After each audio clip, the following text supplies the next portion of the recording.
आज पवित्र धर्मशास्त्र बाइबल र पवित्र चर्च क्यालेन्डर अनुसार यूहन्ना 12 को 12 देखि 19 का खण्डहरूमा येशू ख्रिस्टको यरुशलेमको विजय यात्रा हो, जहाँ साना ठुला पुरुष स्त्री सबै मानिसहरूले येशू ख्रिस्टलाई राजाको रूपमा स्वीकार गरेर घोषणा गरे, जसलाई चाहिँ पाम सन्डे अर्थात् खजुर आइतबार भनिन्छ।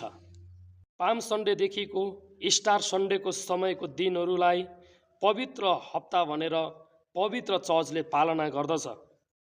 यो यात्रा येशूसँगको यात्रा हो, यसैले यो यात्रा हरेक विश्वासयोग्य क्रिस्चियनहरूले गर्नुपर्ने यात्रा हो। यो यात्रामा सहभागी हुन पवित्र चर्चमा जानुहोस् र नम्रतामा क्रुसको यात्रा गर्नुहोस्।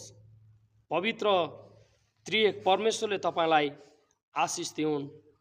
आमेन।